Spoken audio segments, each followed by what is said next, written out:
السلام علیکم ورحمۃ اللہ وبرکاتہ۔ محترم دینی بھائیوں اور بہنوں اور عزیز طالبات، بسم اللہ الرحمن الرحیم وبہ نستعین۔ ہم لوگوں نے اس سے پہلے یہ باب پڑھا تھا، باب من خص بالعلم قوما دون قوم کراہیت الا یفہموا، وقال علی رضی اللہ عنہ حدث الناس بما یعرفون اتحبون ان یکذب اللہ ورسولہ، کہ علم کی باتیں خاص لوگوں کو بتانا اور کچھ لوگوں کو محض اس ڈر سے نہ بتانا کہ وہ سمجھ نہیں پائیں گے۔ یہ امام بخاری رحمۃ اللہ علیہ کا کتاب العلم کے آخر میں یہ علم ہی سے متعلق یہ بات ہے کہ کبھی کبھی ایسی کوئی بات ہوتی ہے جو ہر شخص کو بتانے کی نہیں ہوتی، کیونکہ ہر شخص کا معیار علم اس طرح کا نہیں ہوتا جو اس کی باریکیوں کو، اس کی لطافتوں کو سمجھ سکے، یا یہ بھی ہوتا ہے کہ ہر شخص کی طبیعت بھی یکساں نہیں ہوتی ہے۔ اس لیے یہ امام بخاری رحمۃ اللہ علیہ ترجمۃ الباب قائم کر کے یہ بتانا چاہتے ہیں کہ علم کی باتیں خاص لوگوں کو بتانا اور کچھ لوگوں کو محض اس ڈر سے نہ بتانا کہ وہ انہیں سمجھ نہیں پائیں گے۔ اور پھر یہ تو ہو چکی تھی کہ حضرت علی نے کہا کہ لوگوں کو دین کی وہی باتیں بتاؤ جو سمجھ سکیں۔ کیا تم یہ پسند کرو گے کہ اللہ اس کے رسول کو جھٹلا دیا جائے؟ کہا کہ ہم سے عبید اللہ ابن موسیٰ نے بیان کیا، انہوں نے معروف ابن خربوس سے، انہوں نے ابو طفیل سے، انہوں نے حضرت علی کرم اللہ وجہہ سے اس حدیث کو روایت کیا۔ یہ بخاری کی ثلاثیات میں سے ہے، شمار کی جاتی ہے، اس لیے کہ تیسرے راوی ابو طفیل صحابی ہیں جن کی وفات جو ہے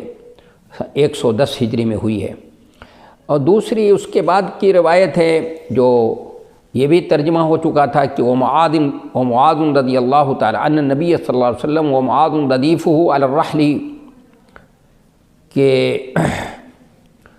سیدنا مالک نے بیان کیا کہ نبی صلی اللہ علیہ وسلم معاذ سے فرمایا اس حال میں کہ معاذ آپ کی سواری پر پیچھے بیٹھے ہوئے تھے، قال یا معاذ بن جبل، قال یا معاذ بن جبل، ان کے زبر کے ساتھ ہی پڑھیں گے، قال لبیک یا رسول اللہ وسعدی، قال یا معاذ، قال لبیک یا رسول اللہ وسعدی۔ یہ 3 مرتبہ یہ ترجمہ بھی ہو چکا تھا کہ اب سواری پہ پیچھے بیٹھے تھے، آپ نے فرمایا معاذ، معاذ رضی اللہ عنہ نے جواب میں فرمایا کہ حاضر ہوں اللہ کے رسول، اور بار بار حاضر ہوں۔ 3 بار معاذ کو آپ نے ایسی پکارا، پھر فرمایا جو شخص صدق دل سے لا الہ الا اللہ محمد رسول اللہ کی گواہی دے دے گا تو اللہ تعالیٰ اس پر آگ جہنم حرام کر دے گا۔ معاذ بن جبل نے کہا اللہ کے رسول، کیا میں لوگوں کو اس کی خبر نہ کر دوں تاکہ لوگ خوش ہو جائیں؟ آپ نے فرمایا ایسا کرو گے تو یہ اندیشہ آئے کہ لوگ اسی پر بھروسہ کر لیں گے اور عمل نہیں کریں گے، لیکن معاذ بن جبل نے گناہ کے ڈر سے اپنے مرنے کے وقت بتا دیا تاکہ کتمان علم نہ ہو۔ یہ بہت سی باتیں ہو چکی تھیں، لیکن چونکہ یہ بڑی اہم حدیث ہے اور اس میں بڑا لوگوں کو جو ہے بھی اعتراض بھی ہے، اس پہ اعتراض بھی ہوتا ہے، ظاہری مفہوم اگر اس کا مراد لیا جائے تو بہت سی حدیثوں سے تعارض بھی ہوتا ہے کہ اس حدیث سے تو معلوم ہوتا ہے کہ جو لوگ شہادتین کا اقرار کر لیں گے وہ جہنم میں نہیں جائیں گے، حالانکہ دوسری روایتوں سے معلوم ہوتا ہے کہ جو گنہگار مومن ہوں گے جہنم میں جائیں گے اور بعد میں جہنم سے نکالے جائیں گے۔ تو اس کا جواب دینے سے پہلے میں یہ سوچتا ہوں کہ تھوڑا اس سلسلے میں تفصیل سے آپ لوگوں کو بتا دوں، تفصیل سے بتانا چاہتا ہوں۔ یہ اتنی بات بنیادی طور پر یہ سمجھ لیجئے کہ اہل سنت والجماعت، اور اہل سنت والجماعت جب بھی میں استعمال کروں تو آپ سمجھ جائیں، اس سے مطلب یہ نہیں بریلوی حضرات جو اپنے کو اہل سنت والجماعت کہتے ہیں۔ اہل سنت والجماعت کا مطلب ہوتا ہے کہ وہ لوگ جو جناب نبی کریم صلی اللہ علیہ وسلم اور آپ کے صحابہ کے طریقے پر ہیں، اور انہوں نے کوئی نئی چیز نہیں ایجاد کی بلکہ اسی طریقے پر ہیں، قرآن و حدیث کے مطابق وہ عمل کرتے ہیں، تو ان کو اہل سنت والجماعت کہا جاتا ہے۔ تو اہل سنت والجماعت کا مسلک یہ ہے، ان کا عقیدہ یہ ہے، اور سلف اور خلف کا بھی ہے کہ جو بھی شخص اس ایمان کے ساتھ اللہ کی وحدانیت کے اقرار کرنے کے ساتھ اس دنیا سے گیا، ایمان کی حالت میں گیا ہے، تو وہ جنت میں بہر صورت جا داخل ہوگا۔ یہ تو یقینی بات ہے، یہ عقیدہ ہے۔ اگر وہ مسلمان گناہوں سے پاک صاف ہے، اس کی کتاب زندگی میں کوئی چھوٹا سے چھوٹا بھی گناہ نہیں ہے، کوئی ایسی چیز نہیں ہے کہ وہ گناہ مطلب اس کو گناہ کے زمرے میں یہ کیا جائے، کوئی گناہ نہیں ہے اس کے، یا پاگل ہے جو بلوغ کے وقت جو ہے وہ پاگل ہو چکا ہے، یا کوئی ایسا شخص ہے جو صدق دل سے توبہ کر لے شرک سے اور دوسرے گناہوں سے، یعنی توبۃ نصوح اس کو حاصل ہو جائے، اور اس کے بعد پھر توبہ کے بعد کوئی گناہ نہ کرے، اور اس طرح سے بھی یہ وہ کہ اصلاً اس کے کتاب زندگی میں کوئی گناہ بھی نہیں ہے، تو ایسے لوگ جن کی کتاب زندگی میں کوئی گناہ ہے نہیں، یا گناہ تھا تو انہوں نے توبہ اور استغفار کر کے اللہ سے اس کی معافی تلافی کر لی، تو اس قسم کے لوگ جنت میں براہ راست جائیں گے اور وہ کبھی بھی جہنم میں داخل نہیں ہوں گے، اتنی بات یاد رکھیں۔ لیکن ہاں اتنی بات یہ ہے کہ جہنم کے اوپر جو پل صراط ہے اس کے اوپر سے گزر کر جائیں گے، وہ گزرنا ہوگا۔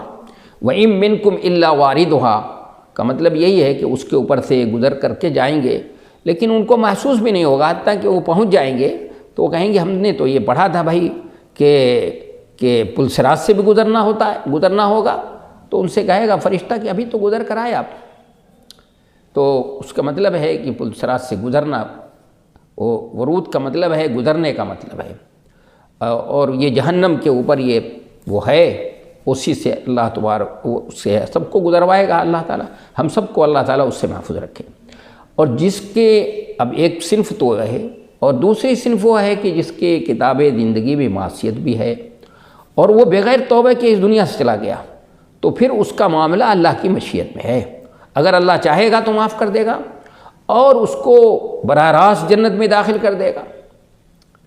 یعنی پہلے قسم والوں کی طرح جیسے کیا ہے اللہ تعالیٰ نے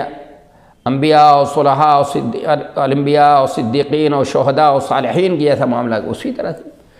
اور اگر چاہے اللہ تو اس کو اس کے گناہوں کے بقدر اس کو سزا دے گا، پھر اس کو جنت میں داخل کرے گا۔ تو یعنی کوئی شخص جو ہے ایمان کی حالت میں اللہ کی وحدانیت کا اقرار کرتے ہوئے گیا ہے تو وہ ہمیشہ جہنم میں رہے گا، نہیں رہے گا، اگرچہ اس نے معصیت کا ارتکاب کیا، کتنا بھی یہ کیا ہو، نہیں جنت میں وہ داخل نہیں ہوگا۔ ایسا کوئی شخص جیسے کہ ہم کو یہ معلوم ہے کہ جو کفر کی حالت میں مرا ہے، جو شرک کی حالت میں مرا ہے، تو کفر وہ جنت میں کبھی بھی داخل نہیں ہوگا، اگرچہ کتنے نیک عمل کیے ہوں اس نے۔ اسی طرح سے ایک شخص ہے کتنا ہی غلط کا عمل کیا ہے لیکن وہ اللہ کی وحدانیت کو عمل مانتا تھا، تو وہ ہمیشہ جہنم میں نہیں رہے گا۔ اس بات کو سمجھ لیجیے، یہ قاعدہ ہے، یعنی کل قیامت کے دن جنت میں داخل ہونے کے لیے ہمارے علماء حق نے کتاب و سنت کے دلائل کو سامنے رکھتے ہوئے یہ قاعدہ بتایا ہے، یعنی ایسے دلائل جس سے قطعی اور یقینی علم حاصل ہوتا ہے اس کو سامنے رکھ کر کے انہوں نے قاعدہ بیان کیا ہے، اور یہ بتایا ہے کہ دیکھو کل قیامت کے دن دو طرح کے لوگ ہوں گے، ایک وہ جس کی کتاب زندگی میں نیکیاں ہی نیکیاں ہوں گی، یا نیکی اگر کوئی معصیت ہے تو اللہ سے توبہ و استغفار کر لیا تو اس کی کتاب زندگی صاف ہوگی،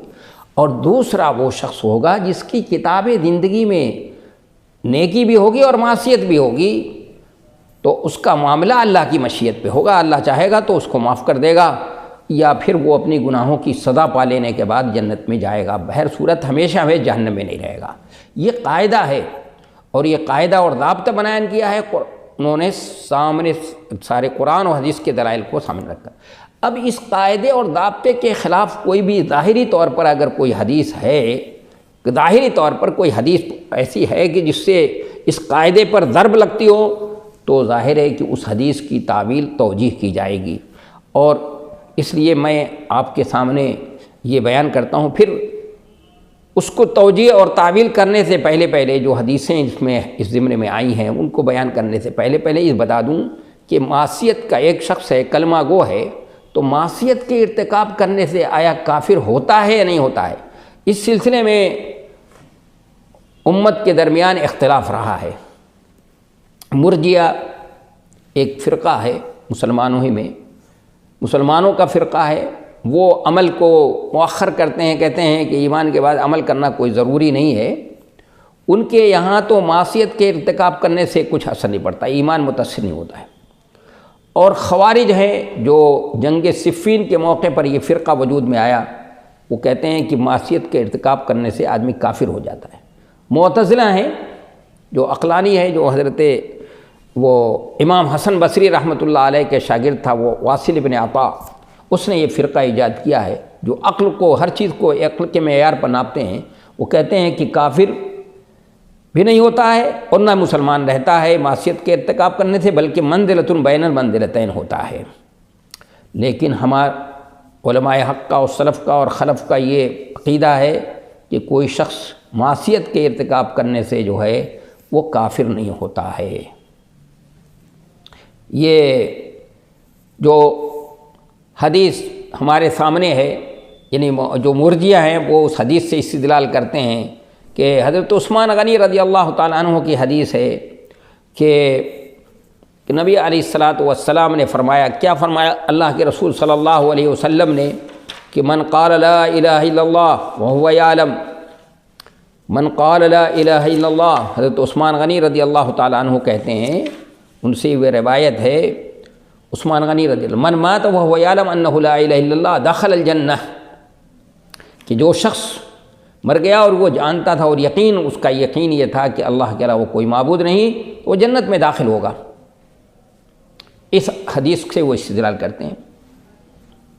ابھی میں بتاؤں گا اس حدیث کا کیا مطلب ہے۔ اور معتزلہ اور خوارج جو ہیں وہ اس سے استدلال کرتے ہیں کہ لا یزنی الزانی حین یزنی وہو مومن ولا یسرق السارق حین یسرق وہو مومن، یہ مسلم کے اندر بھی روایت ہے اور دوسری جگہ حدیث کی کتابوں میں بھی روایت ہے۔ اس کا مطلب یہ بتاتے ہیں کہ جب چوری کرنے والا جو ہے چوری کرتا ہے، بدکاری کرنے والا بدکاری کرتا ہے تو مومن نہیں ہوتا ہے، اور چوری کرنے والا جو چوری کرتا ہے تو وہ مومن نہیں ہوتا۔ پوری حدیث تفصیل سے ہے، اس میں کئی لوگوں کا تذکرہ ہے۔ تو وہ کہتے ہیں کہ اس حدیث سے تو یہ پتہ چلتا ہے کہ معصیت کے ارتکاب کرنے سے آدمی کیا ہو جاتا ہے، کافر ہو جاتا ہے۔ تو ہم ان سے کہیں گے کہ تم نے حدیث کا مطلب نہیں سمجھا۔ ہمارے سامنے جو دلائل ہیں ان کے دلائل تو یہ ہیں کہ من قال کہ ان اللہ، اب جو علماء حق کے دلیل ہے اس کی بھی سن لیجئے، ان اللہ لا یغفر ان یشرک بہ ویغفر ما دون ذلک لمن یشاء، اللہ شرک کو معاف نہیں کرتا، اس کے علاوہ سبھی چیزوں کو معاف کرتا ہے۔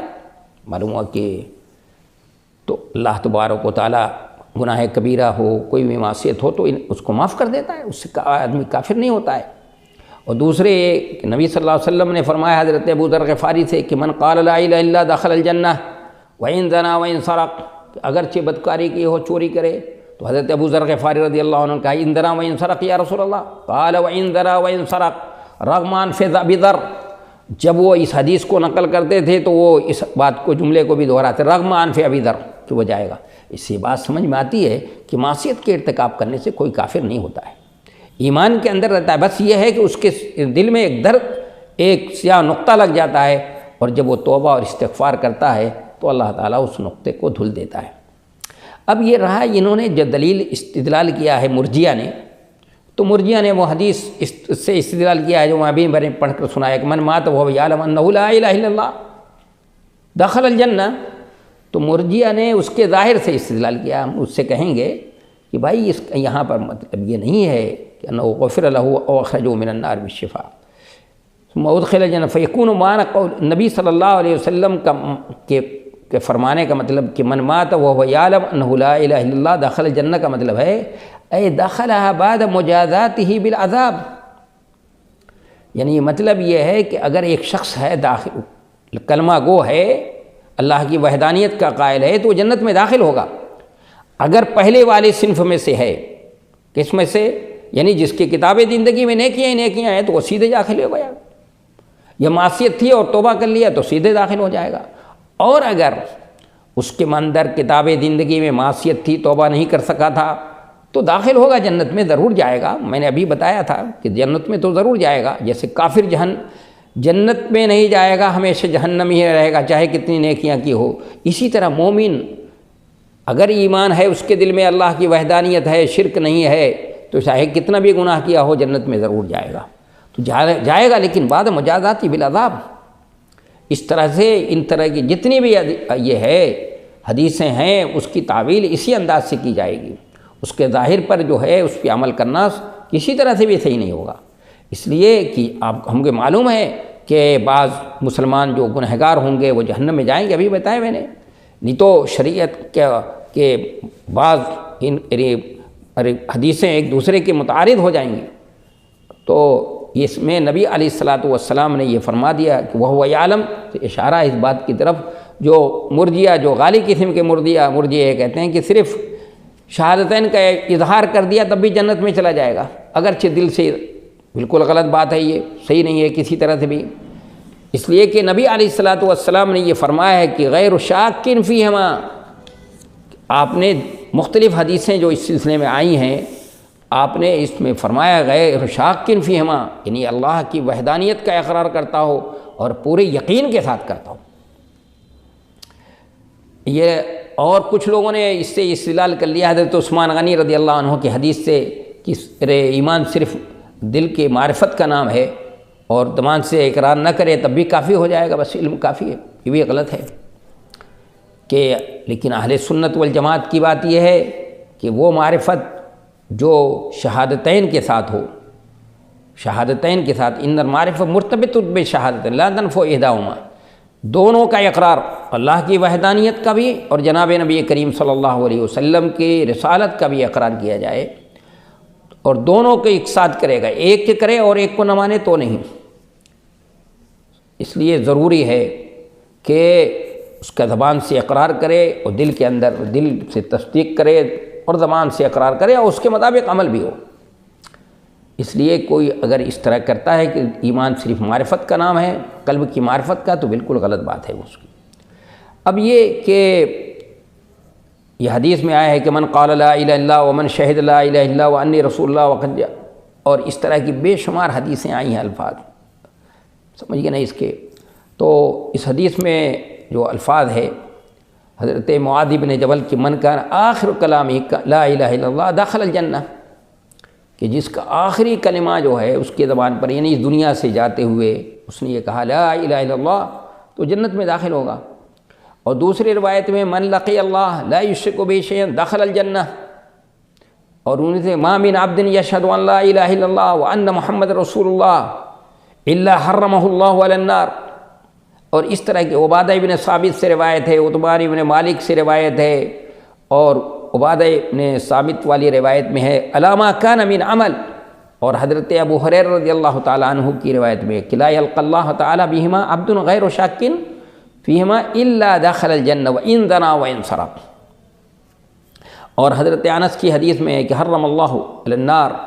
من قال لا الہ الا اللہ یبتغی بذلک وجہ اللہ۔ یہ حدیثیں جتنی بھی امام مسلم رحمۃ اللہ علیہ نقل کی اپنی کتاب میں، یہ سلف سے مروی ہیں، روایت ہیں، تو ان کے بارے میں، اس کے مفہوم کے بارے میں تو میں نے بتایا تھا ابھی کہ سعید ابن مسیب رحمۃ اللہ علیہ فرماتے ہیں کہ یہ حدیثیں جتنی بھی ہیں یہ اس وقت کی ہیں جب کہ ابھی ہمارے اوپر فرائض، اوامر و نواہی کا نزول نہیں ہوا تھا، یعنی احکام کے آنے سے پہلے کی ابتدائی دور کی ہیں۔ اور بعض لوگوں نے کہا ہے، یعنی امام حسن بصری رحمۃ اللہ علیہ فرماتے ہیں کہ یہ حدیثیں مجمل ہیں اور اس کی تشریح کی ضرورت ہے، تو اس کی تشریح جو ہے اس کا مطلب یہ ہے کہ من قال لا الہ الا اللہ وهو یعلم دخل الجنہ کا مطلب یہ ہے کہ من قال لا الہ الا اللہ یعنی ادى حقها وفریضتها، اس کا حق جو کلمہ کا تقاضا ہے، کلمہ کا جو حق ہے وہ ادا کرے تو جنت میں داخل ہو جائے گا۔ اور امام بخاری رحمۃ اللہ علیہ نے فرمایا کہ یہ اس شخص کے لیے ہے جو یعنی اس کو اپنی گناہوں پہ ندامت ہو اور توبہ اور استغفار کر لے اور پھر اس دنیا سے چلا جائے، تو جناب نبی علیہ الصلاۃ والسلام نے فرمایا ہے کہ وہ جنت میں داخل ہوگا۔ یہ چاہے امام سعید ابن مسیب رحمۃ اللہ علیہ کی توجیہ ہو کہ یہ ابتدائی دور کی ہے، یا حسن بصری رحمۃ اللہ علیہ کی توجیہ ہو، یا امام بخاری کی، یہ توجیہ ہم اس وقت کر سکتے ہیں، تعویل کر سکتے ہیں جب کہ اس کو ظاہر پر محمول کریں۔ سمجھیے نا آپ، اور اگر ہم نے اس کو ظاہر پہ محمول نہیں کیا تو ہم اس کی وہی توجیہ کریں گے کہ ہم نے جو بھی بتایا کہ جو قاعدہ اور ضابطہ بتایا ہے اس قاعدے اور ضابطے کے مطابق سامنے رکھتے ہوئے یہ بتائیں گے کہ نبی علیہ الصلاۃ والسلام یہ فرما رہے ہیں کہ جنت اللہ کے فضل و کرم سے وہ جنت میں تو جائے گا وہ شخص جو اللہ کلمہ گو ہے، تو اگر اس کی کتاب زندگی میں نیکیاں ہی نیکیاں ہیں تو براہ راست پہنچ جائے گا، یا نیکی کوئی غلط کام کیا تھا تو وہ اس سے کوئی گناہ سرزد ہوا، توبہ اور استغفار کر لیا تو جنت میں جائے گا، چلا جائے گا براہ راست۔ لیکن اگر کتاب زندگی میں نیکیاں اور